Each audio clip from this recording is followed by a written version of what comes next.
নৃশংসভাবে হত্যা করা হয়েছে যে লাশ চেনা পর্যন্ত যাচ্ছে না।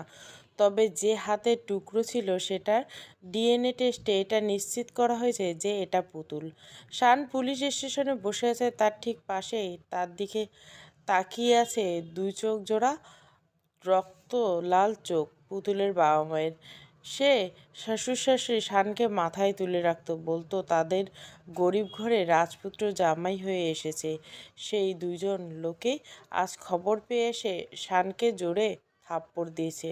অন্ধত্বর অভিনয় করা শানের চুপচাপ সব সহ্য করা ছাড়া আর কোনো উপায় ছিল না। কিছু সময় আগের কথা, সকালে পুতুলের লাশের এমন বীভৎস অবস্থা থেকে শানের মাথা যেন কাজ করছিল না। কি থেকে কি হয়ে গেল আর সে কিছুই টের পেল না। ঘরেই তো এসব হয়েছে। শানের ঘুম খুব পাতলা, তবে আজ সে কেন কিছু টের পেল না সেটা নিয়ে বিস্ময় তার মনে। ঘরের ভিতরেই তো পুতুলকে এভাবে করা হয়েছে, আর সে কিনা ব্যালকনি থেকে কিছুই করতে পারল না। নিজেকে অপরাধী মনে হচ্ছে শানের। হাজার হোক বিশ্বাসঘাতক, কিন্তু তার স্ত্রী ছিল। এক সময় তাকে নিজের চেয়েও বেশি ভালোবেসেছিল শান, কিন্তু আজ তার কাছে থেকেও সে তাকে রক্ষা করতে পারল না। শানের মনে হচ্ছিল রাতে পুতুলের বলা শেষ কথাগুলো। একদিন যে পুতুলকে মিস করবে, সেই অপবিত্রকে মিস করবে, স্পর্শ মিস করবে, কিন্তু ব্যাপারটা এত তাড়াতাড়ি হবে সেটা ভাবতে পারেনি শান। দরজা খুলে দেওয়ার সাথে সাথে পুলিশ প্রবেশ করলো আগে, পেছনে মিথিলা। তার চোখে মুখে ভয় কষ্ট। পুলিশ ভেতরে সব কিছু যাচাই করার পর শানকে ধরে এনেছে।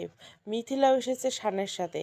সে সকাল থেকে মাঝে মাঝে ফুপাচ্ছে। মিথিলা তো আর জানতো না শান বিবাহিত, তার স্ত্রী আছে, তবে এরকম পরিস্থিতিতে জানবে সেটা কল্পনা করতে পারেনি।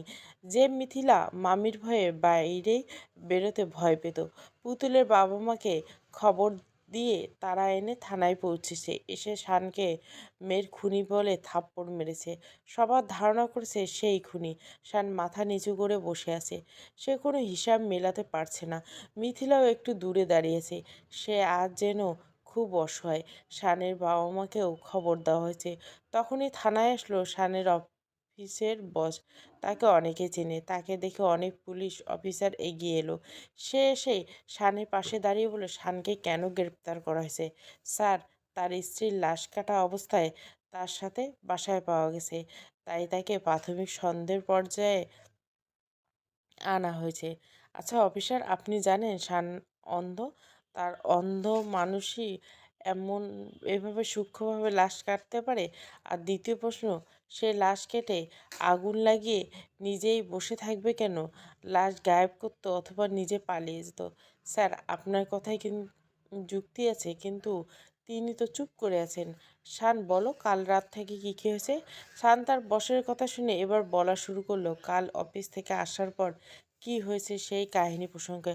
সব শুনে অফিসার বলল, আপনার জবানবন্দি রাখলাম আমরা, তবে আপনাকে ছাড়া যাচ্ছে না এখনই। সায়েন্স স্যার বলল, আচ্ছা তোমার কি কারো উপর সন্দেহ হয়? শান সবাইকে অবাক করে দিয়ে বলল, হ্যাঁ আছে সন্দেহ আমার। মিথিলা এসব শুনছিল। এতক্ষণে সে চোখ বড় বড় করে তাকিয়েছিল। তাহলে শান তার স্ত্রীর খুনিকে চেনে? কে সে? তার নাম সাব্বির। আমি তার কথা পুতুলের অফিসে গিয়ে জেনেছি। পুতুলের অফিসের এক কলিগ তাকে জিজ্ঞাসা করতে পারেন। আমি বিদেশে থাকাকালীন তার সাথে পুতুলের সম্পর্ক হয়। 2 দিন আগে তাকে পুলিশ গ্রেপ্তার করে মাদকদ্রব্য চোরাচালানের অভিযোগে।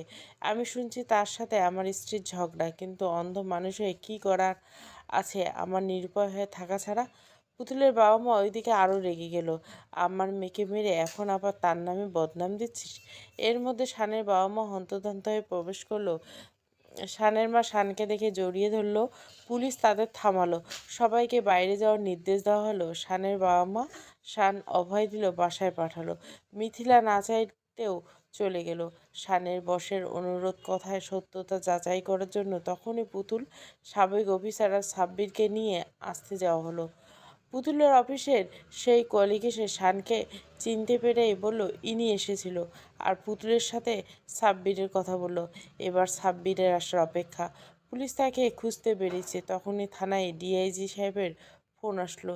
তিনি শানের বসকে চিনতেন। তারা কথা বলাকালে শানের বস তাকে পরিচয় করিয়ে দিল ডিআইজি সাহেবের সাথে। কি, তুমি সেই আরজে শান?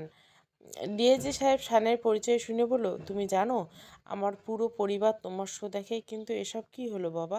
সব শোনার পর তিনি বললেন, কিন্তু তুমি সে সময় ঘরে উপস্থিত ছিলে, আর একজন মানুষকে এত যন্ত্রণা দিয়ে মারলে চিৎকার তো করবে, সেটা তুমি শুননি? শান বলল, সে ঘুমিয়েছিল, আর আশ্চর্যজনকভাবে তার একটুও ঘুমও ভাঙেনি, যদি তার ঘুম পাতলা। এর মধ্যে পুলিশ এসে জানিয়েছে সাব্বিরকে কোথাও পাওয়া যাচ্ছে না, আর তার মোবাইল বন্ধ। সাব্বির গতকাল জামিন নিয়েছে, আর জামিনের শর্ত মোতাবেক তার সময় শহরের মধ্যে এবং যোগাযোগের আওতায় থাকার কথা ছিল, আর সে সেটা ভঙ্গ করছে। আবার পুলিশ এটা বের করলো যে সাব্বিরকে সেদিন হাতে নাতে ধরা হয়েছিল, সেদিনে সিসিটিভি ক্যামেরায় পুতুলে তার কাছে যেতে দেখা গেছে, আর তার হাতে সেই ব্যাগটা ছিল যেটা ড্রাগস পাওয়া গেছে। সাব্বির পুতুলকে মারার কারণও পরিষ্কার হয়ে গেল। সবার কাছে সব কিছু শোনার পরে শানের উপর থেকে অনেকটা সন্দেহ সরে সাব্বিরের উপর পড়েছে। শানের বস বলল, শানকে কি জামিন দেওয়া যাবে এখনই? ডিএসি সাহেব প্রথমে শানের অন্ধত্ব দেখে ভেবে নিয়েছিল শানের মতো একজন চোখ না দেখতে পাওয়া লোকের এরকম মারার পারার কথা নয়। তারপর ফর্মালিটি পূরণ করে জামিনের ব্যবস্থা করা হলো শানের। বাড়িতে পৌঁছতে অনেক সময় লেগে গেল শানের। আসার সময় পুতুলের মা বাবা থানায় বসে থাকতে দেখেছে সে। শানের বস শানকে বাড়ি দিয়ে গেল। রাত প্রায় 10টা বেজে গেছে। বসকে বিদায় দিয়ে লাঠির সাহায্যে সদর দরজা কাছে গিয়ে দরজা খুলতে দেখে শানের মা মিথিলা দুই হাতে আগলে নিয়ে বসেছে। শানের বাবা পাশে থেকে বাতাস করছে। মনে হয় ছেলের খবর শুনে অতিরিক্ত প্রেসারে এমন হয়েছে। শান দরজার পাশে দাঁড়িয়ে মা বলে উঠল, সাথে সাথে মিথিলা সহ সবাই শানের দিকে তাকালো। শান বুঝলো ব্যাপারটা। সে লাঠি নিয়ে বলল, মা বাবা কই তোমরা, দেখো আমি এসেছি। শানের বাবা মা ছেলের আওয়াজে শুনে ছুটে এসে শানকে জড়িয়ে দিল। বাবা তুই এসেছিস? আমি তো মনে করছিলাম। মা শান্ত হ, আমার কিচ্ছু হবে না। বাবা কোথায়? তুমি? মা এমন করছো কেন? আর বলিস না, তোর জন্য কেঁদে কেটে একাকার, মাথা ঘুরে পড়ে গেছিল। এই মেয়েটা না থাকলে কি যে হতো। শান মিথিলকে দেখেও না দেখার ভান করে বলল, কোন মেয়েটা? মিথিলা পাশের বাসায় থাকে। তোর সব কথা বললাম। পুতুলের তোর উপর আমাদের উপর করা ব্যবহারের কথা। শান এত সময় মাকে জড়িয়ে ধরে ভাবছে মিথিলা সব যেন তার বাসায় আছে, সে বিবাহিত জানার পর। শানের মাকে সে সোফায় বসালে তার মা জিজ্ঞাসা করলো, বাবা তুই জামিন পেলি কিভাবে? শান তখন সব কথাই বলল। সে সাব্বিরের কথা বলেছে, পুতুল কতদিন থেকে অফিস যায় না সব। সাব্বিরের সাথে তার মেলামেশা সব শুনে শানের মার চোখ লাল হয়ে গেছে। বাবা আমি আগেই সন্দেহ করেছিলাম এই কালনাগিনীকে। এতদিন আমাদের মিথ্যে বলেছে অফিস যাওয়া নিয়ে। শানের মা, ওর ব্যাপারে আর বলো না। সব তো বোঝাই যাচ্ছে যে ওই সাব্বির ওকে মেরে পালিয়েছে। মিথিলা এক নাগাড়ে তাকিয়ে আছে শানের দিকে। হয়তো তার ভালো মানুষটা কতটা কষ্টে আছে সেটাই দেখছে। মা একটু বসো, আমি রুম থেকে ফ্রেশ হয়ে এসেছি। বাবা রুমে তো সিল করে রেখে দিয়ে গেছে পুলিশ, ওইখানে ঢোকা যাবে না, আমাদের রুমে যা। ও চল তোকে দেখিয়ে দে, আমাদের রুম তো চিনবি না। না না দেখলে। না আন্টি আমি নিয়ে যাচ্ছি। মিথিলা উঠে বলল। শানের মা বাবা মিথিলাকে খুব পছন্দ হয়েছে, পিচ্চি মেয়ে একটা, কিন্তু চোখে মুখে খুব মায়া। শানের মায়ের বারবার মনে হচ্ছে, ইস যদি পুতুলের আগে এই মেয়েটিকে পেতাম। শান কি করবে, সে তো বলতেও পারছে না যে সে দেখতে পায়। অগত্যা মিথিলা শানকে ধরে নিয়ে গেল। রুমে নিয়ে গিয়ে শান জিজ্ঞাসা করলো, তুমি এখানে কেন মিথিলা? যাকে ভালোবাসি তার বিপদে এগিয়ে আসবো না? এরপরও বলছো ভালোবাসো, এত কিছু হওয়ার পরও? আমি বিবাহিত মিথিলা, এই জন্য তোমাকে মেনে নিইনি। আমার কিছু যায় আসে না, আমি আপনাকে ভালোবাসি। যদি আপনি আপনার বউকে ভালোবাসতেন আমি নিজেই সরে যেতাম, কিন্তু এখন তো সে নেই, আর তার প্রতি আপনার ভালোবাসা থাকার কথাও নয়, কারণ দিনের পর দিন সে আপনাকে ঠকিয়েছে। তোমার কি একটু সন্দেহ হচ্ছে না যদি আমি নিজেই খুনি করি? মিথিলা শানের কথায় একটু চমকে উঠল। শান জবাবে মুচকি হাসল। মিথিলা আরও কিছু বলবে, তখনই শানের বাটন ছোট মোবাইলের ফোনটা বেজে উঠল। শান ফোন ধরে কানের কাছে নিল। হ্যালো। হ্যাঁ বলুন অফিসার, কি? আরেকজনের লাশ পাওয়া গেছে। কার? জবাবে কি বলল ওপাশ থেকে শোনা গেল না, কিন্তু শানের হাত থেকে ফোনটা পড়ে গেল। মিথিলা পাশে অবাক হয়ে দাঁড়িয়েছে। হঠাৎ তখনই রুমে যারা প্রবেশ করলো তাদের দেখে শান মিথিলা দুজনে চমকে উঠল।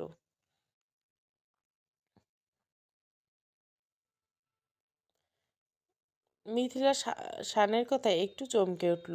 শান জবাবে মুচকি হাসলো। মিথিলা আরও কিছু বলবে, তখনই শানের বাটনওয়ালা ফোনে ছোট্ট ফোনেটা বেজে উঠল। শান ফোন ধরে কানের কাছে নিল। মিথিলা পাশে অবাক হয়ে দাঁড়িয়েছে। হঠাৎ তখনই রুমে মিথিলার মামামি প্রবেশ করলো। তাদের দেখে শান মিথিলা দুজনে চমকে উঠল। হ্যাঁ মেয়ে, বাড়িঘর ছেড়ে এখানে পড়ে আসিস? মিথিলার মামির কর্কশ আওয়াজে ঘর কেঁপে উঠল, সাথে মিথিলাও। শান দেখলো কিছু বলতে পারছে না। মামি চুপ কর হতচ্ছাড়ি, তোর বাম্মাকে খেয়েছিস, এবার আমাদের মান সম্মান ডুবোতে উঠে পড়ে লেগেছে। শান্ত হ, বাসায় যাই তারপর না হয় বলবো। মিথিলার মামা একটু শান্ত করার জন্য কথাটা বলল তার মামিকে। তুমি চুপ থাকো, তোমার আশকারাতে আজ এই অবস্থা। শানের বাবা মা তত সময় চলে এসেছে। দেখুন, আপনারা ভুল ভাবছেন। আজ কী হলো সেটা তো শুনছেন। শানের মা রাস্তায় অসুস্থ হয়ে পড়েছিল, তাই মিথিলা বাসায় এসেছে। শানের বাবা মিথিলার মামিকে বোঝাতে চেষ্টা করলো, কিন্তু মনে হয় না কাজ হলো তেমন একটা। মিথিলার মামি মিথিলার হাত ধরে জোরে টেনে নিয়ে যাচ্ছে আর বলছে, চল, তো সব পাখনা আজ কেটে দিব আমি। মিথিলার চোখে জল ফেলছে। যাওয়ার সময় একবার শানের দিকে অসহায় চোখে তাকিয়ে চলে গেল। শানের মনে একটু খারাপ লাগলো। মেয়েটা তার জন্য এত কিছু করলো, আর বিনিময়ে সে তাকে কিছুই দিতে পারলো না, তার হয়ে একটা কথাও বলতে পারলো না। কিন্তু তখন শানের মাথায় অন্য কিছু চলছে। নিচের দিকে তাকিয়ে পড়ে থাকা ফোনটা দেখতে সেটা আবার মাথায় আসলো। পুলিশ স্টেশনে বসে আছে শান, তার পাশে তার বসও আছে আর পুলিশ অফিসাররা। তাদের সামনে একটা লাশ শোয়ান আছে। সেদিকে তাকিয়ে হতভম্ব হয়ে তাকিয়ে আছে শান। কিছুক্ষণ আগে পুলিশ তাকে ফোন করে একটা লাশ পাওয়ার কথা বলেছিল। লাশটা আর কারো না, সাব্বিরের। তাকে মাথায় অনেক ভারী কিছু দিয়ে আঘাত করে মারা হয়েছে। খবরটা শুনে শানের মাথায় 440 ভোল্টের শক লেগেছিল। সাব্বিরকে কে মারবে? শানের বসের কথায় শান সহ সব পুলিশ অফিসার তার দিকে তাকালো। না মানে, আমি বলছি যে এত সময় তো আমরা সন্দেহ করছিলাম সাব্বিরে পুতুলকে মেরে পালিয়েছে, তাহলে? শান অন্ধের ভাব করে মাথা নিচু করে আছে। এখন মনে হয় সন্দেহ আরও তার দিকে গেল। কি থেকে কি হচ্ছে সে কিছুই বুঝছে না। ডিএজি সাহেব, শান তুমি টেনশন করো না, আগে লাশের পোস্টমর্টম হোক, তারপর না হয় দেখা যাবে। এই ছোট্ট শব্দটি ছাড়া কিচ্ছু বেরোলো না শানের মুখ দিয়ে। সেই দিন রাতটা অনেক কষ্টের পার হয়েছে শানে। তার বাবা মা তাকে সান্ত্বনা দিয়েছে যে নির্দোষদের উপরওয়ালা কোনো ক্ষতি হতে দেবেন না। আর পুতুল নাম কালনাগিনী গিয়েছে, তা ভালোই হয়েছে। শান স্টুডেন্টের কাজটা রাতের বদলে দিনে নিয়েছে। এখন তো লাইভ শো সকালে শুরু হবে, টেলিকাস্ট হবে। গতকাল রাতে তার সাথে এ নিয়ে বসের কথা আছে। সবাই শুধু আর্যে শানকে চায়, তাই সকালবেলা সেই স্টুডিওর উদ্দেশ্যে রওনা দিল। কাজ থামাবে না শান, সে যাই হয়ে যাক না কেন। কিন্তু যাওয়ার পথে ডিআইজি সাহেবের নির্দেশে পুলিশ স্টেশনে গেল। লাশের পোস্টমর্টম নাকি ইতিমধ্যে হয়েছে, আর সাব্বিরকে গতকাল দুপুরের দিকে মারা হয়েছে। একটু আশার আলো দেখল শান, কারণ তখন সে পুলিশ স্টেশনে ছিল। যদিও পুতুলের খুন নিয়ে এখনও মামলা তার উপর আটকে আছে, তবু একটা ঝামেলা থেকে বাঁচলো। আরও একটা ইনফরমেশন পেল শান। আততায়ীর বাম হাতে ছিল সেই মোটা ভারী অস্ত্র দিয়ে বাম হাতে সাব্বিরকে প্রহার করছে। শান ভাবতে লাগলো তার চেনা জানা কেউ বাম হাতে আছে কিনা, কিন্তু সে নিজে বাদে কাউকেই খুঁজে পেল না। যদি এখন তার ওই অভ্যাস নেই, তবে আগে সে সামান্য কাজে ঝুলে ভিতরে বাম হাত দিয়ে ফেলতো। তাই নিয়ে পুতুলের সাথে অনেক ঝগড়া আছে। পুতুল তার বাম হাত ব্যবহারের স্বভাব বাদ দিয়ে তবেই ছেড়েছে। মাথায় আবারও সেই পুতুলের কথা আছে। ভাবতেই গা শিরশির করে উঠল শানের। না, সে আর ভাববে না। যে শানকে ঠকিয়ে এসেছে প্রতিনিয়ত, কিন্তু একটা জিনিস খেয়াল করছে শান, পুতুলের বাবা মাকে আর দেখা যায়নি থানায়। মনে হয় কৌতূহল জাগাতে সেটা কাউকে জিজ্ঞাসা করেনি। কিভাবে করবে? সে তো দুনিয়ার কাছে অন্ধ। স্টুডিওর কাজ শেষে দুপুরে বাসায় ফিরবে। তখনই বাড়ি ঢোকার ঠিক আগ মুহূর্তে মিথিলার মামা ছুটে আসলো। বাবা, আমার ভাগ্নিটাকে বাঁচাও, বাবা, আমার মিথিলাকে বাঁচাও।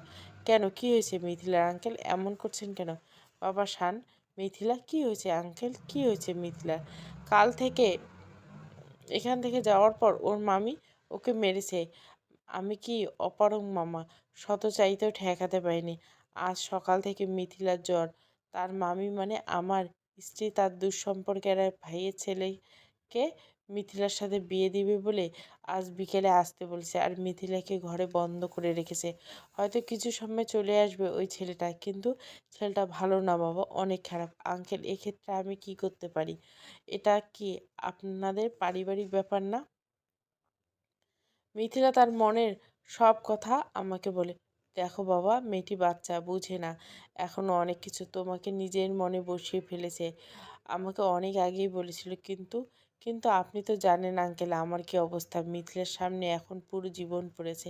কিন্তু বাবা, তুমি কিছু না বললে আজকে ওর জীবনটা অন্ধকার হয়ে যাবে। তুমি কিছু একটা করো। মিথিলা সকাল থেকে তোমার কথাই বলেছে জ্বর নিয়ে। আঙ্কেল, মিথিলা বাচ্চা মেয়ে আর আমি বিবাহিত। তারপর তখনই মিথিলার মামার ফোনে একটা কল আসে। ফোন পকেটে রেখে সে বলল, বাবা, ছেলেটা নাকি চলে এসেছে, তুমি কিছু একটা করো, আমি তত সময় সামলাই ওদিকটা। শান পড়ল মহাবিপদে। যে মেয়েটা তার পরিবারের জন্য, তার জন্য এত কিছু করলো, তাকে কিভাবে ক্ষতি হতে দেবে? কিছু একটা ভেবে ফোন বের করলো শান। শাড়ি পরিয়ে সোফায় বসিয়ে রাখা হয়েছে মিথিলাকে। শরীর জ্বর, হালকা কাঁপছে মেয়েটি, কিন্তু মামির ভয়ে কিছু বলতে পারছে না। গালে কালশিটে দাগ পড়ে আছে, কপালে রক্ত জমাট হয়েছে। কালকে মারার সময় তাকে ধাক্কা দিয়ে ফেলে দেওয়ায় কপালে দেওয়ালে লেগেছিল। সে অবস্থায় সে বুঝতে পারছিল সামনে বসে থাকা ছেলেটি তাকে লালসার নজরে দেখছে। আগেও এই ছেলেটিকে দেখেছে সে, তার মামির আত্মীয়। আগে এসে মিথিলাকে বাজে নজরে দেখেছে। শরীর শিরশির করে উঠছে মিথিলা। সে ভেবেই নিয়েছে তার মামা কিছু না করলেও বিয়ে হওয়ার আগে কিছু একটা ঘটিয়ে দিবে। হয়তো এই জীবনে আর ভালোবাসা পাওয়া হবে না তার। কাজীকে ডেকে আনা হয়েছে। এই বখাটে ছেলেটির সামনে বসে পাংশুটে হাসি দিচ্ছে। কাজী সাহেব, কাজ শুরু করুন। মামির করার নির্দেশ। কাজী বিয়ের কাজ শুরু করার জন্য ছেলেকে মিথিলার পাশে বসতে বলল। ওই বখাটে ছেলেটা মিথিলার পাশে বসতে যাবে তখনই শান তার অফিসের বস ডিআইজি স্যারকে নিয়ে রুমে প্রবেশ করলো। ডিআইজি স্যার, পিছনে আরও 2-3 জন পুলিশ। তারা ঢোকা মাত্র রুমে সবাই বলে উঠল, আপনারা এখানে? মিথিলার মামি বিরক্ত সহকারে বলল। ডিআইজি সাহেব কড়া গলায় বললেন, শান জানিয়েছে এখানে একজন প্রাপ্ত বয়স্ক মেয়েকে তার ইচ্ছের বিরুদ্ধে জোর করে বিয়ে দেওয়া হয়েছে। এত সময় মাথা নিচু করে থাকলেও শানের আসার কথা শুনে মিথিলা উপরে তাকালো। মানে 1 সেকেন্ডের মধ্যে সাহস সঞ্চয় হয়ে গেল তার। চোখে মুখে আশার আলো ফুটে উঠল। কি বলছেন আপনারা? শানের দিকে ক্রুদ্ধ চোখে তাকিয়ে মিথিলার মামি বলল, সেটা যাচাই করতে আসা আমাদের। এই ছেলে, তোমার নাম কি? কি করো তুমি? ডিএজি সাহেব বখাটেটাকে জিজ্ঞেস করলেন। জি রাতুল। কি করো? জি জি। ভাতিজার তোতলামি দেখে মিথিলার মামি বলল, ও আমার ভাইয়ের ছেলে। কেন, কি হয়েছে? কিছু না। তবে আপনার ভাগ্নিকে যে ছেলের সাথে বিয়ে দিয়েছেন, মেয়ের অনুমতি নিয়েছেন? আছে, থাকবে না কেন? আচ্ছা দেখি। ডিআইজি সাহেব মিথিলার কাছে গেল। মা, বলো, তুমি তুমি এই বিয়ে করতে চাও? মিথিলা উপরের দিকে চাইলো, আর মামির চোখ লাল হয়ে আছে। তার দিকে তাকে ইশারায় হ্যাঁ বলতে বলছে, কিন্তু পাশে শানের দিকে তাকালো, দেখলো শান নিচে তাকিয়েছে। সেই মুখের দিকে তাকিয়ে মিথিলার মনে সাহস হলো। হ্যাঁ স্যার, এই বখাটের সাথে আমাকে জোর করে বিয়ে দিচ্ছে, এর জন্য মেরেছেও আমাকে। উপরের দিকে তাকিয়ে কথা বলার সময় শাড়ি পরিহিত মিথিলার ঘোমটা আড়ালের মুখে অসংখ্য আঘাতের চিহ্ন দেখে ডিআইজি সাহেব সহ সবাই চমকে উঠলেন। শান সব কিছু দেখেও কিছু বলতে পারছে না। আজ নাটক করার জন্য অন্যায়ের বিরুদ্ধে নিজে রুখে দাঁড়াতে পারছে না বলেই নিজেরই রাগ হলো। ভালো থাকলে আজ মিথিলার সাথে বিয়ে হওয়া ছেলেটাকে দিত 2 ঘা। ডিআইজি সাহেব সাথে সাথে অর্ডার দিলেন, নারী নির্যাতনের অপরাধে এর মামা মামিকে গ্রেপ্তার করা হবে, আর এই ছেলেটা এর মামির সাথে থানায় নাও। ভাগ্যিস মিথিলার মামাতো বোন আর নানার বাড়িতে গেছিল, না হলে সেও আজ আটক করতো। হ্যান্ডকাপ পরাতে যাবে তখনই শান বলে উঠল, স্যার, এনার মামার কোনো দোষ নাই, বরং এনার মামাই আমাকে নিয়ে আপনাকে বলিয়েছে। মিথিলার মামি রাগী চোখে নিজের স্বামীর দিকে তাকালো, যেন চোখ দিয়ে ভস্ম করে দিবে। কিন্তু মিথিলার মামার আজ একটু দুঃখ নেই। সে নিজেই সাহস জোগাতে না পারলেও আজ সে মৃত বোনের মেয়েটির সাথে অন্যায় হতে দেয়নি। পোড়ামুখী, এতদিন আমাদের খেয়ে আমাদের পরে আমার পিঠে ছুরি ঢুকালে বিয়ে ভেঙেছে না তো? দেখ, আর কখনো তোর কপালে সুখ আসবে না। মিথিলার মাম্মি নিজের রাগ সামলাতে না পেরে বলছে কথাগুলো। ও তোমার ভাগিনী খায়নি পড়েনি, আমার ভাগ্নি আমার খেয়ে আমার পড়েছে, আর বিয়ের কথা বললে সেটা এখনই হবে। মিথিলার মামার কথায় সবাই অবাকের চরম পর্যায়ে।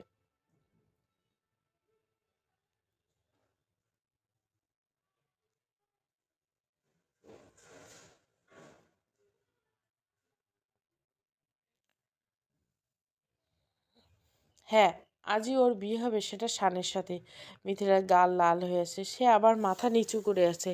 কি বলছেন আঙ্কেল? আপনার কথায় আমি এখানে বিয়ে ঠেকাতে এসেছি, কিন্তু বিয়ে এটা করা কিভাবে সম্ভব? কেন সম্ভব নয় বাবা? পিছন থেকে শানের মা বলে উঠল। তার পাশে তার বাবাও রয়েছে। মা তুমি? শানের মায়ের আওয়াজ শুনে বুঝেছে, এমন ভাব করে বলল, হ্যাঁ, আমিও তোর বাবাও এসেছি। মিথিলার মামা আমাদের আজকেই জানিয়েছে। বাবা, মেয়েটা তোকে খুব ভালোবাসে, আমরাও বুঝেছি। তুই জীবনটাকে আরেকটা সুযোগ দে। কিন্তু মা, আমি অন্ধ, বিবাহিত ছেলে। এছাড়া আমার নামে এখনো মামলা আছে থানায়। এই অবস্থায় স্যার আপনি বলেন। ডিআইজি স্যার বলল, আমি আর কি বলবো? যদি মামলা চলছে তোমার নামে, তবে তুমি নির্দোষ প্রমাণ হওয়ার আগে যদি সে তোমাকে বিয়ে করতে চায়, তাহলে আমাদের কি করার আছে? এখন কোনে রাজি হইলে হয়। কি বলিস বন্ধু? শান্ত, তুমি চিন্তা করো না, আমরা তোমাদের কিচ্ছু হতে দিব না। আমাদের বিশ্বাস তুমি নির্দোষ। আর আমি কি আমার চ্যানেলের স্টারকে সহজে ছাড়বো নাকি? তুমি নিশ্চিন্তে থাকো, এখন শুভ কাজে দেরি করো না তো। শানের বয়স এভাবে চুপ থাকলো, এখন মুখ খুলবো। তুমি আমার মেয়ের বয়সী, তাই বলছি। মা, তুমি রাজি আছো তো শানকে বিয়ে করতে? ডিএজি সাহেব মিথিলার মাথায় হাত বুলিয়ে দিল। মিথিলা লজ্জায় মাথা নিচে নামিয়েছে। তার লজ্জা পাওয়া দেখে সবাই বুঝে গেছে শানের বাবা মা শানকে জোর করে বসালো মিথিলার পাশে। মিথিলার মাম্মি আর ওই ছেলে থানায় যাওয়ার আগে বিয়ের দর্শক হতে হলো না চাইতেও। আর কাজী পড়াতে এসেছিল, একজনের সাথে বিয়ে পড়ালো আর একজনে। তবে মামার বাড়ি ছাড়ার সময় মিথিলা ডিআইজি সাহেবকে বলল তার মামিকে ছেড়ে দিতে। সে তার নতুন জীবন কারো অভিশাপের সাথে শুরু করতে চায় না। শানের বাবা মায়ের পাশের ঘরটায় তাদের থাকার জায়গা হয়েছে। পাশাপাশি ঘরে বসে আছে শান আর মিথিলা। দুজনে চুপ, কেউ বুঝতে পারছে না কি করবে। কি বলে শুরু করবে? শান বলল, মিথিলা, আমি সত্যি আমার এই জীবনের সাথে তোমাকে জড়াতে চাই না। আমার কোনো নিশ্চয়তা নেই। মিথিলা হঠাৎ শানের হাতের উপর নিজের হাত রাখলো। আমি জানি আপনি কি পরিস্থিতিতে আছেন।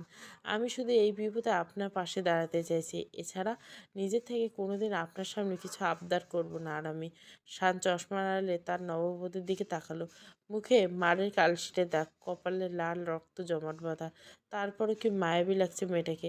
তুমি এত ভালো কেন? একজন স্ত্রী হত্যার অভিযোগে অভিযুক্ত আসামিকে এতটা বিশ্বাস করছে এখনো? আমার আপনার উপর নিজের চেয়েও বেশি বিশ্বাস। আপনি কারো খুন করতে পারেন না। তারপর আমার মতো বিবাহিত ছেলেকে বিয়ে করলে তুমি আরও অনেক ভালো কিছু ডিজার্ভ করো মিথিলা।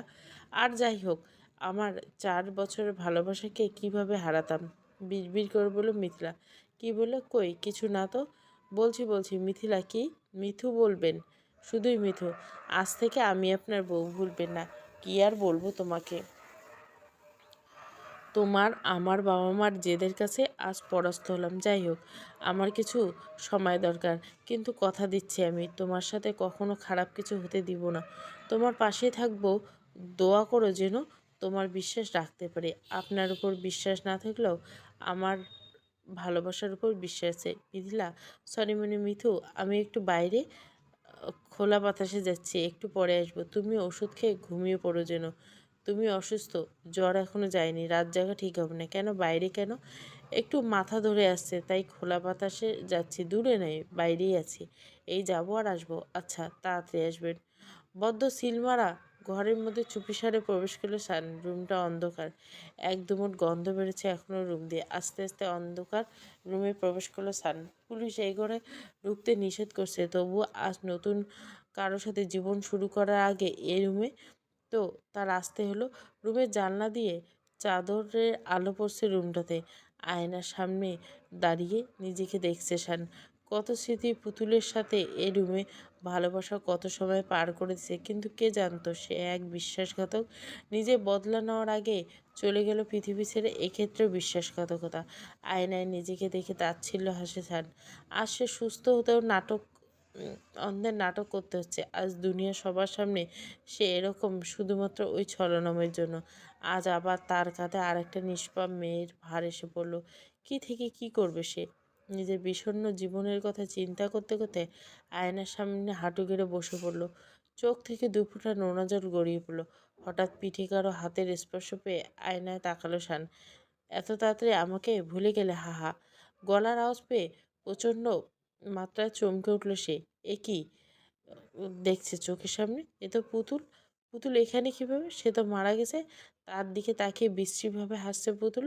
শানের চোখকে ভুল দেখছে না, এটা তো পুতুলই, কিন্তু কিভাবে? আমার থেকে মুক্তি পাবে তুমি? যতই চ, হা হা। বিশ্রী হেসে সরিয়ে পড়ছে ঘরের চারিদিকে। কাঁধে কাপ রাখা পুতুলের হাতটির উপর কাঁপা কাঁপা হাতে নিজের হাত স্পর্শ করলো ছান। স্পর্শ পেতেই অবাকের চরম মাত্রায় পৌঁছে গেল। পাশে চোখ দিয়ে তাকিয়ে দেখলো এটা তো হাত নয়, কঙ্কাল। মানুষের রক্ত মাংসে কোনো চিহ্ন নেই, শুধু কঙ্কালের হাত। পুতুল তখনও তার দিকে তাকিয়ে হেসেই যাচ্ছে। প্রচণ্ড ভয়ার্থ লাগলো সামনের। সে কোনোদিন এসবে ভূত পেতে বিশ্বাসী নয়, কিন্তু নিজের সামনে এত কাছে এই দৃশ্য, সামনের দিকে তাকিয়ে আবার চোখে হাত দিয়ে কষলিয়ে ভালো করে দেখে নিল। এবার পিছনে তাকালো, কিন্তু না, এবার তো কেউ নেই। আশেপাশে ফাঁকা, একদম চুপ। কেউ আশেপাশে নেই। তাহলে কি ভুল দেখছে? কিন্তু মাত্রই তো সামনে ছিল পুতুল। এত তাড়াতাড়ি কোথায় গেল? হ্যালুসিনেশন হচ্ছে নাকি তার? কিছু ভাবতে পারছে না সে। তার পাশে সাথে কি হচ্ছে? আশেপাশে সব জায়গাতে দেখলো চাঁদের আলোতে সব ভালো হয়ে গেছে। এবার গিয়ে সাহস করে ঘরের লাইটটি জ্বালল। না, কিছু নেই, রুমের সব কিছু ঠিকঠাক। কালকে যেমন ছিল ঠিক তেমনই আছে। তার মানে কল্পনাতে এসব ভাবছে, কিন্তু এটা কীভাবে সম্ভব? রুমের লাইট জ্বলার কথা মনে পড়তে সাথে সাথে আবার বন্ধ করলো, কারণ কেউ তাকে এই ঘরে দেখলে সন্দেহ করবে, ভাববে সেই খুনি। নিজের কল্পনা থেকে ভেবেই উপরের রুম থেকে নিচে চলে আসলো। নিজের রুমে এসে দেখলো মিথিলা ঘুমিয়ে পড়ছে, পরনের শাড়ি এলোমেলো। দেখে শান মুচকে আসলো। মেয়েটা বোধহয় শাড়ি সামলাতে পারে না, নিজেই তার শাড়ির আঁচল দিয়ে তাকে ঢেকে দিল। মুখের উপর ডিম লাইটে আলো পড়ছে।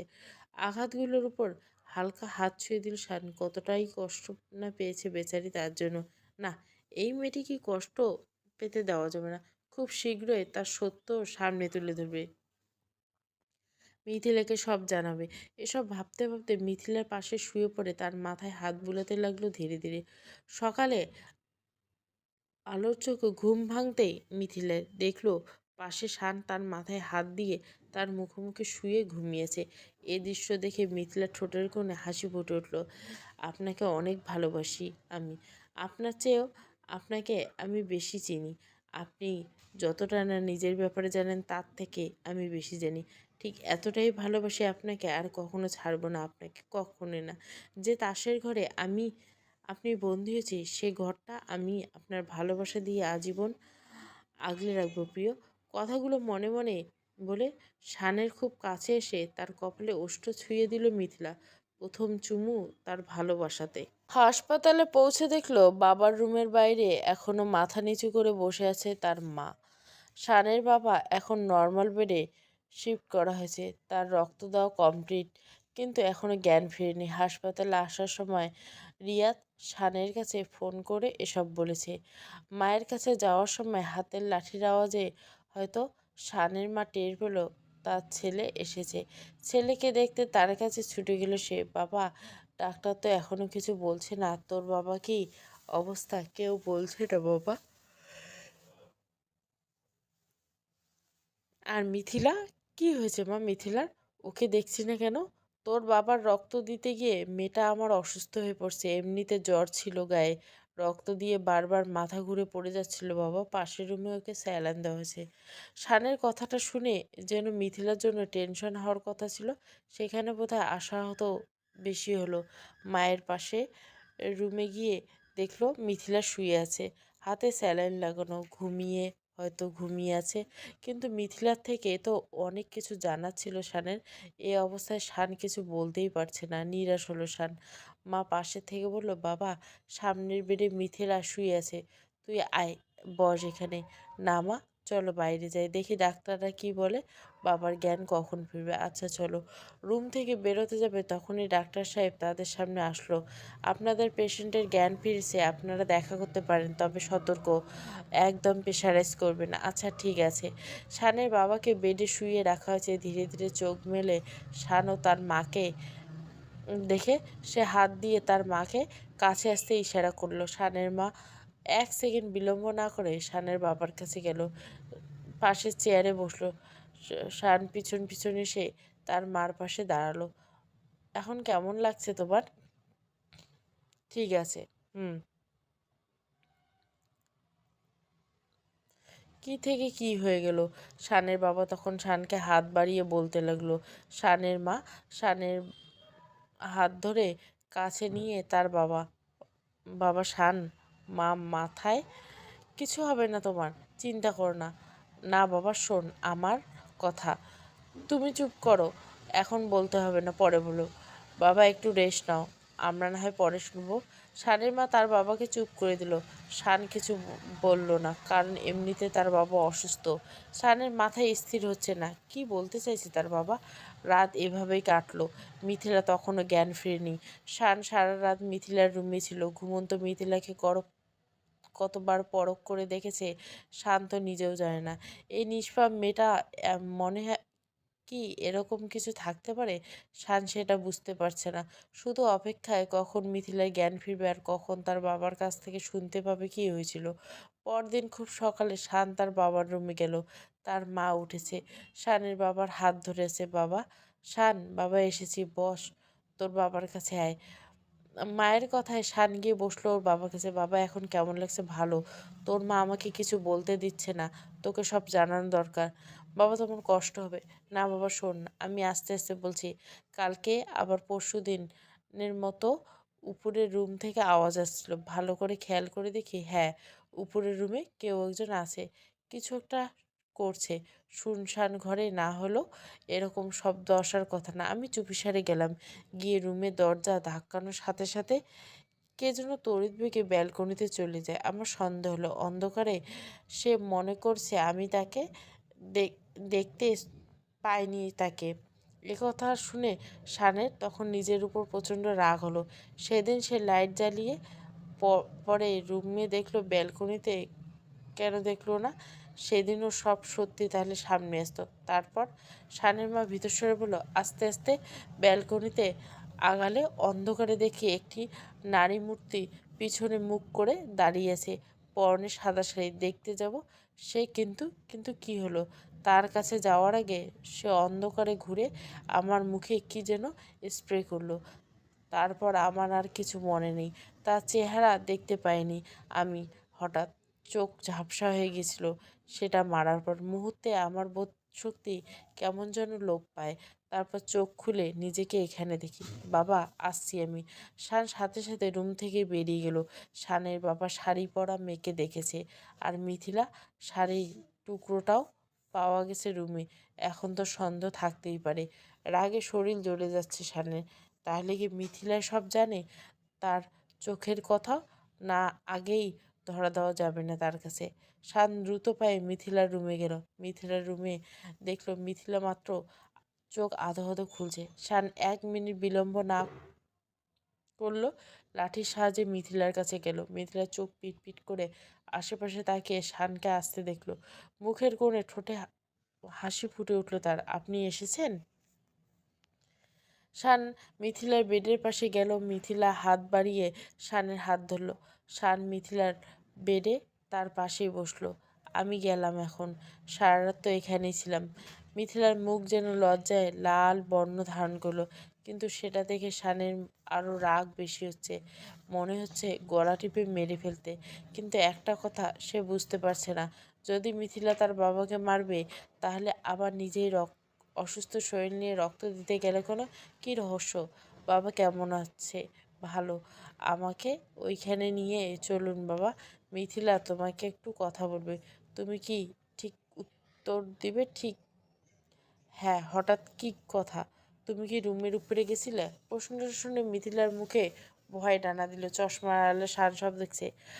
মানে আমার কথার উত্তর দাও মিথিলা, তুমি কি উপরের রুমে গেছিলে? মিথিলা ভয়ার্ত কণ্ঠে বলল, হ্যাঁ। কি বললে? মিথিলা চুপ করে আছে। এই মেয়ে, কি বললে তুমি? আপনি কিভাবে জানলেন? চোখে মুখে ভয় মিথিলা। শান কিছু বলবে এর মাঝে আবার ফোন আসলো। হ্যালো, ফোনটা ডিআইজি স্যার। জি। রুমে পাওয়া সেই হাড়ের টুকরো সম্পর্কে কিছু তথ্য এসেছে। তুমি এক্ষুনি এই ঠিকানায় একটু দেরি করো না। আচ্ছা স্যার, আসছি। এই মুহূর্তে কিছু করার নেই স্যার, না গেলে তার উপরে সন্দেহ এসে পড়বে, যেতেই হবে। আমার অনেক কিছু জানা ছিল মিথিলা, তুমি আমাকে অনেক কিছু বলনি। তুমি যদি কিছু করে থাকো তার শাস্তি তোমাকে পেতেই হবে। মিথিলা উপরের দিকে তাকিয়ে কিছু একটা ভাবছিল। শানের কথা শুনে মুচকে আসলো মিথিলা। আপনার যা মন চায় সেই শাস্তি দিবেন না হয়।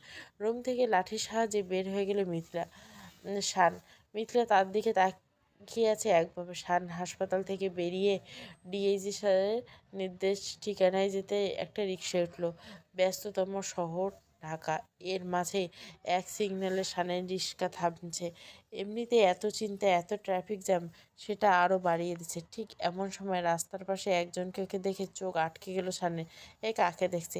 শান রিক্সা থেকে দেখলো পুতুলের বাবা রাস্তার পাশে বাস কাউন্টার থেকে বের হচ্ছে। শানের মাথায় প্রথম থেকেই কথাটা ঘুরছিল যে প্রথম দিন পুলিশকে খবর দেওয়ার পর থেকে তো পুতুলের বাবা মাকে আর দেখা যায়নি পুলিশ স্টেশনে। পুতুলের বাবাকে দেখে শানের খটকা লাগলো। কিরকম লুকিয়ে লুকিয়ে যাচ্ছে পুতুলের বাবা সবার অগোচরে, কেউ যেন তাকে লক্ষ্য না করে ওইভাবে। শান তড়িঘড়ি করে রিক্সা থেকে নামলো পুতুলের বাবার পিছনে ধাওয়া করার জন্য। দ্রুত হাঁটছে লোকটা, শানও তার পিছনে পেছনে হাঁটছে।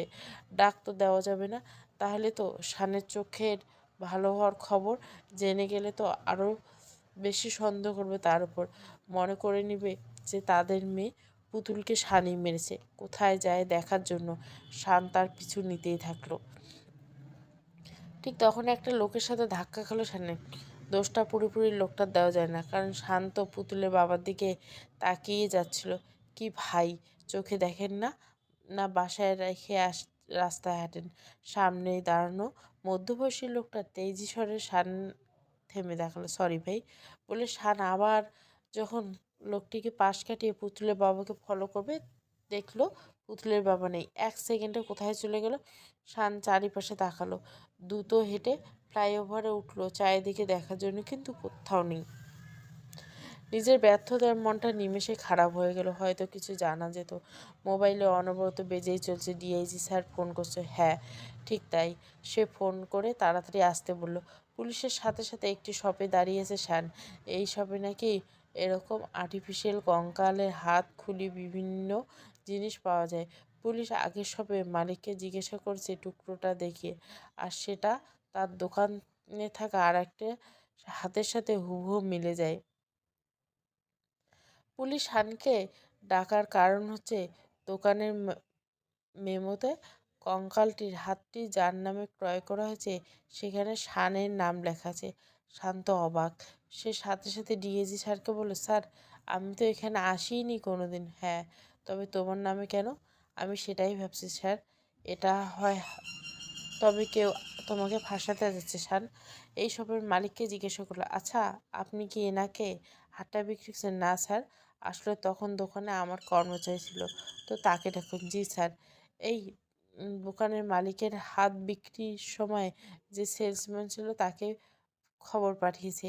সে বাড়িতে ছিল তখন। সবাই তার আসার অপেক্ষা করলো। 30 মিনিট পর সে আসলো।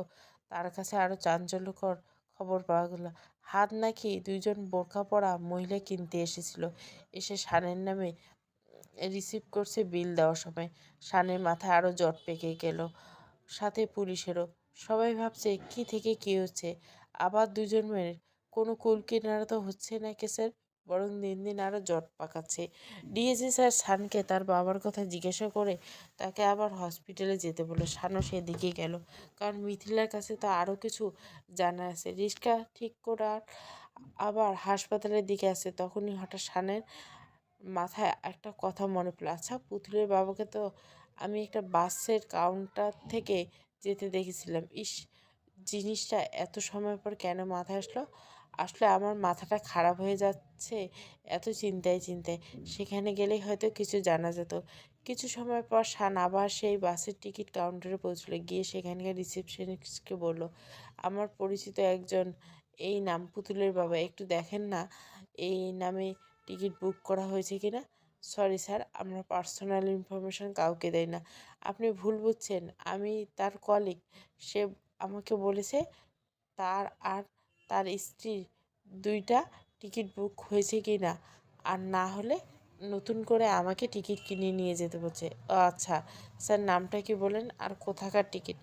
শান পুতুলের বাবার নাম ও তাদের ঠিকানা, অর্থাৎ সে জেলায় থাকে সেখানকার বলল। কিন্তু বিনিময়ে রিসেপশন যা বলল তাতে শানের মাথাগুলো। স্যার, এই নামে কিছু সময় আগে টিকিট বুক করা হয়েছে। কিন্তু কি কিন্তু? সে তো যশোর বেনাপোলের টিকিট কেটেছে মানে? শান কি বলবে বুঝতে পারছে না। পুতুলের বাবার বাড়ি ময়মনসিংহ, তারা যশোর বেনাপোল যাবে কেন? আরও একটা কথা স্যার। জি, আপনি বললেন তিনি আর তার স্ত্রী, কিন্তু এখানে তো তার নামে 3টা টিকিট আছে, রাত 9টায় বাস। শেষের কথাটা শুনলে শান যেন নিজের ভিতরে নেই। 3টা টিকিট মানে আরেকজনকে। আচ্ছা ঠিক আছে, তাহলে আমার আর কেনা লাগলো না, থ্যাংক ইউ। Welcome sir. শান বাস কাউন্টার থেকে বেরিয়ে এসে হতবাক হয়ে পড়ল। রাস্তায় পাশে বসে পুতুলের বাবা মার সাথে সঙ্গীটা কে সেটা নিয়ে সে চিন্তায় আছে অনবরত। তাহলে তারা একা নয়, তাদের সাথে আরও কেউ আছে। কে সেই তৃতীয় ব্যক্তি? এখান থেকে নড়া যাবে না। রাত 9টা হলে সময় তবে খোলসা হবে। তখনই তার ফোনে তার মায়ের ফোন আসলো। হ্যালো বাবা। মা, কী হয়েছে? গলা এমন শোনাচ্ছে কেন? বাবা ঠিক আছে তো? বাবা, মিথিলাকে তো কোথাও খুঁজে পাওয়া যাচ্ছে না। মানে?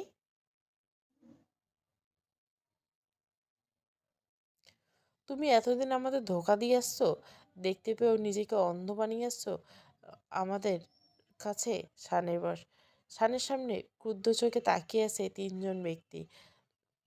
শানের বস, রিয়াদ ভাই আর ডিআইজি স্যার। শান একটু আগে তাদের সেই বাস কাউন্টারে টিকিট দিয়ে আসতে বলছে। সেখানে আসলে শান তাদের অবাক করে দিয়ে লাঠি চশমা ফেলে এগিয়ে যায় সামনে। আর এখন তারা একটা চা দোকানে বসে আছে মুখোমুখি। আমি জানি আপনারা আমাকে বিশ্বাস করবেন না, কিন্তু আমি নিরুপায় ছিলাম। আর ডিআইজি স্যার, আপনি হয়তো আমাকে এখন খুনি ভাবেন, কিন্তু আমি নির্দোষ। বিশ্বাস করুন, উপরওয়ালা চাইলে কিছু সময় পরেই আমার সত্যতা প্রমাণ হবে। মানে কি বলতে চাইছো তুমি? শান ওদের প্রথম থেকে বলা শুরু করলো তার বিদেশ থেকে আসা হতে এখন পর্যন্ত তার অন্ধ হওয়ার কারণ। আর আজ একটু পর বাসের অপেক্ষা কেন করা হয়েছে, কেন তাদের এখানে ডেকে আনা হলো, সব খুলে বলল। স্যার, আসলে স্যার, আমি জানি আজ হয়তো আইনি সাহায্য না নিলে তাদের ধরেও কিছু করতে পারবো না, তাই আপনাকে ডাকা। হ্যাঁ, বুঝেছি তোমার কথা। যদি আইন আমাকে এমন করার অনুমতি দেয় না, তবুও তোমার সত্যতা দেখে আমরা সবাই তোমাকে সাহায্য করব। অনেক ধন্যবাদ স্যার। আর রিয়াদ ভাই, বস, আপনারা আমাকে ক্ষমা করে দেবেন। আসলে পুতুলকে, সাব্বিরকে হাতে নাতে ধরতেই আমার এসব করা। রিয়াদ ভাই শানকে জড়িয়ে ধরল। জানি ভাই, কতটা কষ্ট সহ্য করলে মানুষ এমন করতে পারে। আমরা আপনার পাশে আছি। শানের বস বলল, কিন্তু মিথিলা কোথায় গেল শান? সেটা কি খোঁজ খবর নেওয়া উচিত ছিল? হ্যাঁ স্যার, কিন্তু এখন আর মাত্র 1 ঘন্টা আছে। এখন থেকে গেলে এই সুযোগ আর পরে আসবে না। ঠিক বলছো। গাড়ি ছাড়তে আর মাত্র 10 মিনিট। বাস থেমে আছে। যাত্রী প্রায় সবাই উঠে পড়েছে, কিন্তু পুতুলের মা বাবার কোনো দেখা নেই। শান সহ বাকি 3জন রাস্তার অপর পাশে সামনের দিকে দোকানে ঘোপটি মেরে বসে আছে, দৃষ্টি বাস কাউন্টারের দিকে। হঠাৎ শান দেখলো পুতুলের বাবা একটি ব্যাগ হাতে, আর পিছনে পিছনে বোরকা পরা 2 মহিলা। বাস কাউন্টারে আসা মাত্র শানরা সবাই আচমকা তাদের ঘিরে ধরল। শানকে দেখে পুতুলের বাবা ভয় পেয়ে স্থির হয়ে দাঁড়িয়ে গেল। তবে শানের লক্ষ্য পিছনের মহিলা। সে পুতুলের বাবাকে পাশ কাটাতে আরেকটা বোরখা পরা মহিলা তার পথ আটকালো। তুমি এখানে কি চাই? গলার কণ্ঠ বুঝলো এটা পুতুলের মা। শান সে কথায় পাত্তা না দিয়ে পিছনের মেয়েটার দিকে এগোচ্ছে। মেয়েটি কেমন অস্থির আচরণ করছে। শান যত যাচ্ছে মেয়েটি পিছনে যাচ্ছে। শান হুট করে মেয়েটির মোজা পরা হাত ধরে ফেলল। কিন্তু এ কি? এটা তো মানুষের হাত না। কি শক্ত, লোহার মতো, আর কি ভারী। শান হাত ধরা মাত্র মেয়েটি দৌড় দিল। 1 সেকেন্ডের মাঝে যেন শান সম্বিতে ফিরে পেল। সে দেখল হাতটি তার হাতে খুলে রয়ে গেছে, বেরিয়ে পড়ছে। আর সেই হার এদিকে এন্টিক দোকানে দেখা গেছিল তার। কিন্তু এখন বিলম্ব করার সময় নেই। এক ছুটে গিয়ে সে পিছনে দৌড়ে থাকা মেয়েটিকে ধরে ফেলল। অবশ্য বেশি দূরে যেতে পারেনি, কারণ সামনে রিয়াদ ভাই ছিল। মেয়েটি বাম হাত শক্ত করে ধরে রেখেছে শান। এবার সামনে পর্দা খুলে তার পরিচয়ের পালা। মুখ বের করতে পারলেই যাকে দেখতে পেল দেখে শানসহ বাকি তিনজনের মাথায় যেন আকাশ ভেঙে পড়ল। তুমি? পুলিশ স্টেশনে বসে আছে শানসহ বাকি সবাই। বাইরের বাকিরা, পুলিশরা ভেতরের দৃশ্য দেখছে আর অবাক। পুতুলের বাবা মা মাথা নিচু করে বসে আছে, ক্রুদ্ধ চোখে সামনের ব্যক্তিটির দিকে তাকিয়ে জিজ্ঞাসা করলো, শান, কেন আমার জীবনটা এভাবে নষ্ট করলে পুতুল? হ্যাঁ, সামনে বসে থাকা বোরকা পরা মেয়েটি আর কেউ নেই, সেই পুতুল। চুপ করে আছে সে, কিছু বলছে না। এখনও লুকিয়ে কোনো লাভ নেই পুতুল, যা বলার সত্যি বলে দাও। কেন এরকম করলে? এত সময় পর পুতুল বলা শুরু করলো, সেদিন বিকেলে সাব্বির এসে আমাকে দোষী ভেবে আমার উপর প্রতিশোধ নিতে চায়। সে তার সকল ক্ষতির লোকসান চায়, বলে আমাকেই দিতে হবে, নাহলে আমার আর তার ভিডিও ভাইরাল করে দিবে। তার কথায় এটাও জানতে পারি যে সে আসলে মাদক ব্যবসায় জড়িত ছিল। আমি ভয় পেয়ে যাই। 26 যাওয়ার পর কি করব চিন্তা করছিলাম, তখনই বাসার কলিং বেল বাজে। দেখি বাবা মা এসেছে আমার, কিন্তু একা না, সাথে আর একটা মেয়ে, নাম স্বপ্না। স্বপ্না কে বাবা মা নিয়ে এসেছিল আমাদের বাসায় কাজের জন্য। তারা জানতো তুমি অন্ধ আর আমি অফিসে যাই, তাই কাজের লোক দরকার হবে হয়তো। বাবা মাকে দেখে আমি কান্নায় ভেঙে পড়ি, তাদের বলি। তারপর তিনজন মিলে অনেক প্ল্যান করার পর এই ভয়ানক প্ল্যান বানাই। সেদিন রাতে খাবারে ঘুমের মেডিসিন দিয়ে আগে স্বপ্নাকে খায়। সে ঘুমিয়ে পড়লে বাবা মা উঠিয়ে তোমার বাবা মার রুমে ঢুকিয়ে রাখে, সাথে তারাও লুকিয়ে থাকে। তুমি আসলে তোমাকে ওষুধ খাইয়ে ভালো, তোমার কাছে ভালো সাজি, তুমি আমার উপর সন্দেহ না করো। তুমি ব্যালকনিতে ঘুমানোর পরে বাবা মা স্বপ্নাকে নিয়ে আসে রুমে। ওর দেহ কেটে পিস পিস করে আগুন জ্বালিয়ে দেই, সাথে আমার শাড়িটাও, যেন তুমি বুঝো সেটা আমি। আরও প্রমাণ রাখতে খুব কষ্টের একটা কাজ করতে হয়েছে আমাকে, নিজের হাতও কাটতে হয়েছে। অবশ্য এর ভিতরে বাবা বাইরে দিয়ে অবশ করে ইঞ্জেকশন দিয়েছে, আর সেই কেটে পাশে রেখে দেয় বাবা। আমি রক্ত আর কাটা হাত দেখে জ্ঞান হারাই। তাই বাবা মা আমাকে উঠিয়ে নিয়ে যায় বাসায়। এরপর সকালে কি হয় সেটা তো তুমি জানো। কিন্তু একটা ভুল হয়ে গেছে। আমাকে ধরে রুম থেকে নেওয়ার সময় আমার বাবার হাতের আংটিটা খুলে পড়ে, যেটা আমরা পরের দিন বুঝি। পরের দিন সাব্বিরের সাথে দেখা করতে চাই আমি। সাব্বির আসলে তাকে কথার ছলে ভুলিয়ে অন্যমনস্ক হলে মাথায় মেরে হত্যা করি। আমার ডান হাত কাটা বিদায় বাম হাত দিয়ে মারতে হয়েছিল, সাথে আমার বাবাও ছিল। সেদিনও আমি আর মা বোরখা পরে গিয়ে এই নকল হাতটা কিনে আনি, তোমার নামে মেমো করে। রাতে বাবা সেই আংটি খুঁজতে লুকিয়ে বাসায় যাই, কারণ বাসার এক্সট্রা চাবি তো আমার কাছে ছিল। কিন্তু দুর্ভাগ্যবশত তুমি চলে আসো। তবে আমাকে নিজের কল্পনায় মনে করতে থাকো সে সময় আমি ব্যালকনিতে লুকিয়ে। ভাগ্য ভালো আমার সেদিন তুমি ব্যালকনিতে দেখোনি। সেদিন আমার আরও প্ল্যান ছিল তোমার নতুন বউকে মারা, কিন্তু ধরা পড়ার ভয়ে সেদিন আর তোমার রুমে যাইনি, কারণ তুমি সজাগ ছিলে। বাবার আংটিটা না পেয়েই চলে আসি আমি। পরদিন রাতে আবার যাই, আংটিটা খুঁজে পাই। খুঁজবো, কিন্তু তোমার বাবা দেখে ফেলে।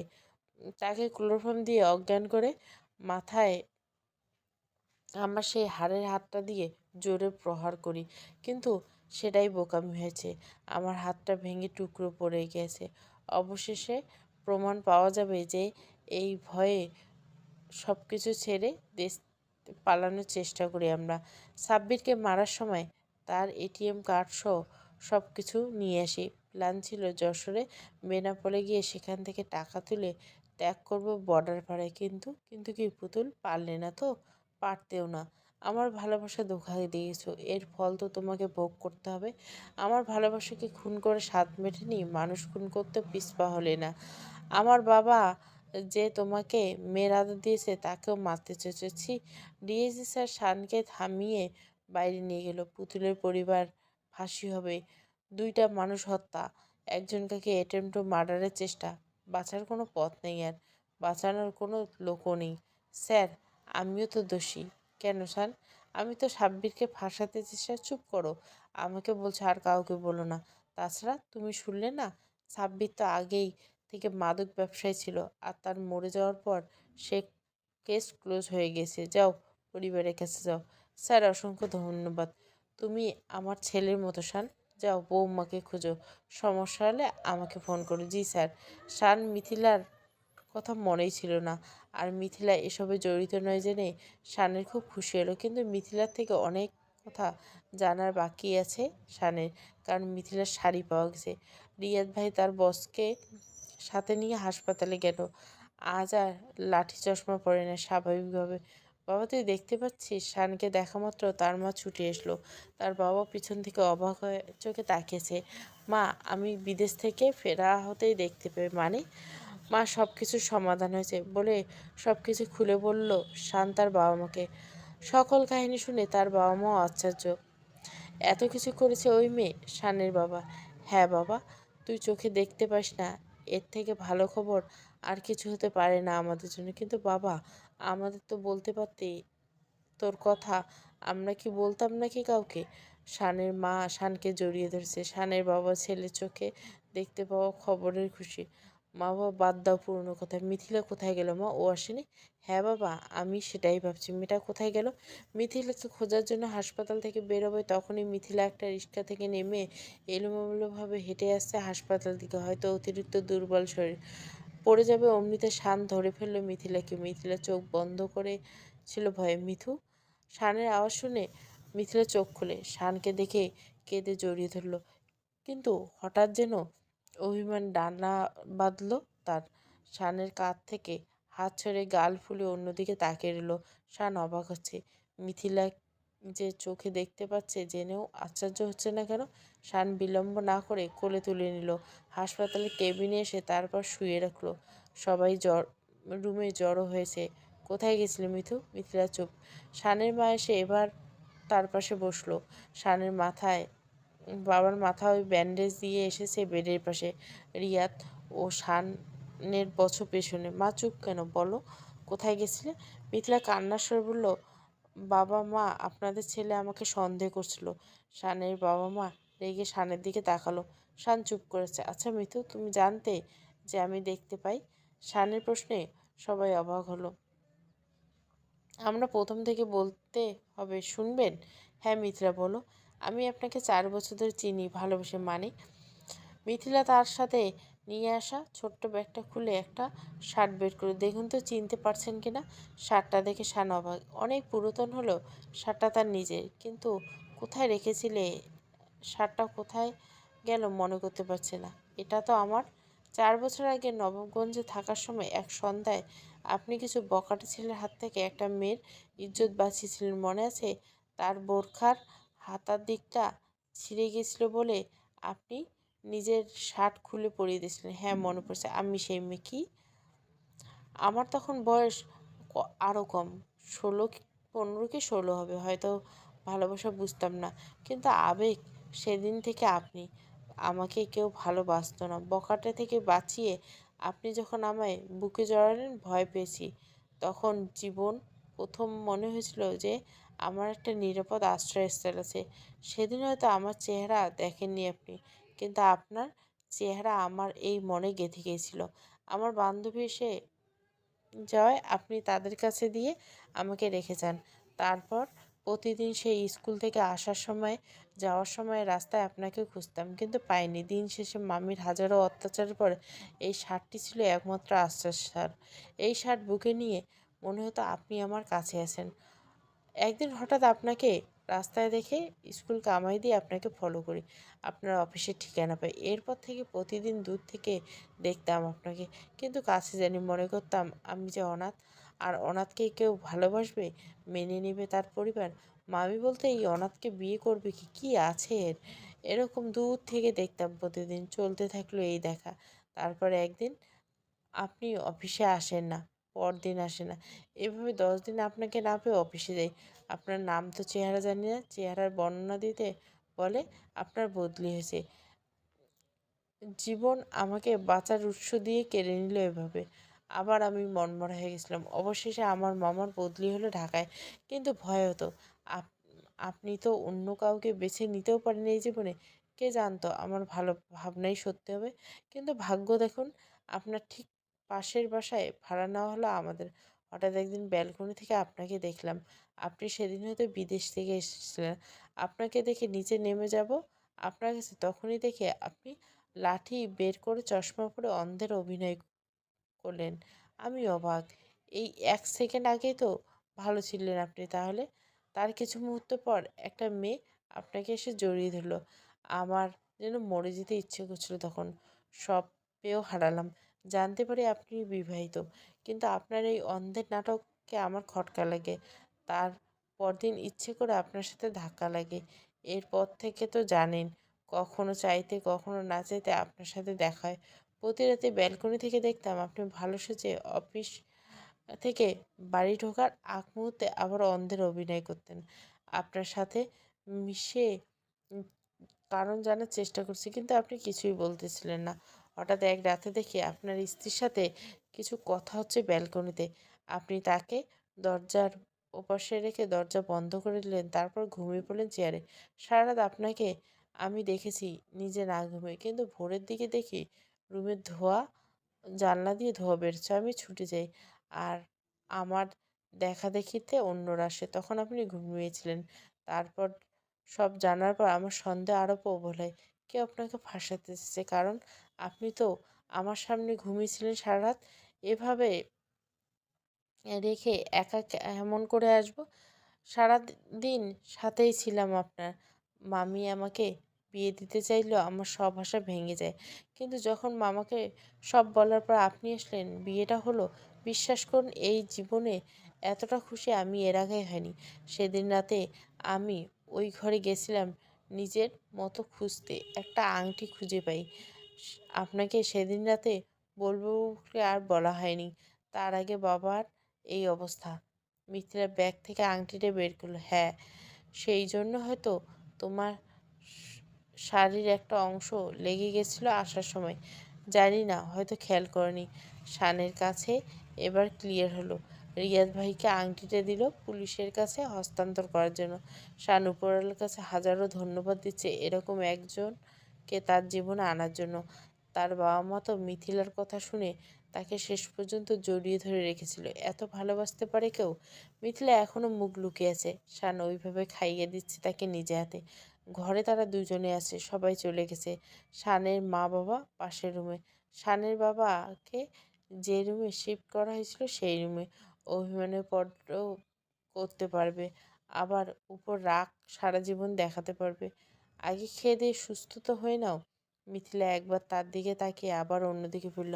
আচ্ছা, এরকম করলে আর যে শানের মেয়ে ফ্যানের অভাব নেই। কথাটা শোনা মাত্র শানকে এক খামচি দিল মিথিলা। খামচি দিয়েই ধরে আছে। শান ব্যথা পেয়ে মুচকে আসলো। আমাকে এক টুকরো শাড়ির জন্য অবিশ্বাস করতে পারলেন আপনি? সরি বউ। তাছাড়া তুমি তো বলনি আমাকে যে তুমি জানো, আমি দেখতে পাই। এক টুকরো কাপড়েই এরকম, আর সেটা বললে তো ফাঁসি দিয়ে দিতেন। বউ, ব্যথা লাগছে কিন্তু। মিথিলার সাথে সাথে ছেড়ে দিল। নখের দাগ বসে আছে। নিজের হাত দিয়ে ফু দিতে লাগলো। মেরে আবার আসছে এখন। মিথিলা কড়া চোখে তাকিয়ে বলল, আর অবিশ্বাস করবেন? না না, কোনোদিনও না। আগে খাইয়ে দাও। আরও এক লোকমা মিথিলা খা মুখে তুলে দিল শান। খাওয়া শেষ করে নিজে সামান্য খেয়ে মিথিলার পাশে বেডে শুয়ে আছে শান। মিথিলা তার মাথা শানের কাঁধে রাখলো। উপরাল্লা সবার ভাগ্যে একজনকে ঠিক রাখে। হয়তো সব কিছুর পরেও আমি তোমাকে পেলাম মিথু। আমি ভাবিনি আপনাকে পাবো আমার জীবনে। মিথিলা হাত নিজের হাতের ভাঁজে নিল। মিথিলাকে নিজের আরও কাছে আগলে রাখলো। মিথিলা পরম আবেশে শানের বুকে মাথা রাখলো। মিথিলার মাথায় অধর ছুঁয়ে দিল শান। মিথু, হয়তো আমাদের এই জীবন ক্ষণস্থায়ী, কিন্তু এই ছোট্ট জীবনে যে সংসার নামক তাসের ঘরে তুমি আর আমি বন্দী হয়েছি, সেটা দীর্ঘস্থায়ী করার দায়িত্ব শুধু আমাদের, আমাদের ভালোবাসার। মিথিলা বিনিময়ে তার ভালোবাসার মানুষটির দিকে তৃপ্তির সহিত হাসি দিল। সমাপ্ত। তাসের ঘর তৃতীয় এবং শেষ পর্ব। ভালো লাগলে অবশ্যই লাইক, শেয়ার এবং সাবস্ক্রাইব করবেন।